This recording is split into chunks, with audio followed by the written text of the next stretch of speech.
Channel ஒரு விருது விழா நடத்துற அப்படின்னு சொல்லியிருந்தாங்க. மிக பிரம்மாண்ட முறையில் நடக்குது அப்படின்னு சொல்லியிருந்தாங்க. ரொம்ப சந்தோஷப்பட்டேன்.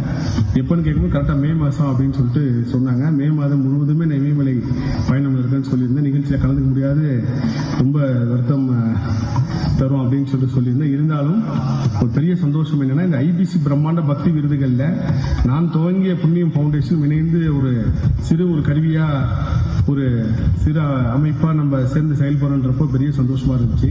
இந்த புண்ணியம் ஃபவுண்டேஷன் தொடங்கப்பட்டதுக்கு காரணம் என்னன்னா, உலகம் ஃபுல்லா இருக்கிற எல்லா ஆர்டிசன் குழந்தைங்க, வாய் பேச முடியாதவங்க, காது கேட்காத குழந்தைங்க, பார்வையற்ற குழந்தைங்க எல்லாருமே தெய்வ சொல்றோம். அது எந்த மொழியில இருந்தாலும் இவங்க தெய்வ குழந்தைங்கன்னு சொல்லி ஆரம்பிக்கப்பட்டது தான். அதுக்காக நம்ம இது உருவாக்கணுமே.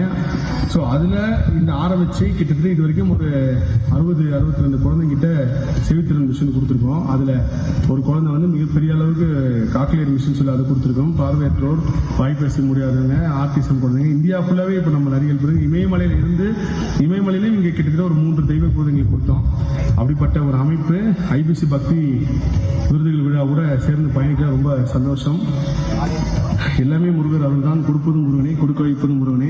இந்த காணொலி பார்க்கறவங்க தாழ்மையான வேண்டுகோள் தான், வாய் பேச முடியாதவங்க, காது கேட்காதவங்க, ஆர்டிசம், பார்வையற்றோர், இந்த எல்லா குழந்தைகளுமே தெய்வ குழந்தைகள்னு சொல்லுங்க. அவங்கள போற்றி பாதுகாக்கணுங்க. நீங்க சாதாரண குழந்தை கொடுக்குற பாசத்தை விட இந்த குழந்தைக்கு இன்னொரு 10 மடங்கு, 100 மடங்கு, 50 மடங்கு அதிகமாக கொடுங்க.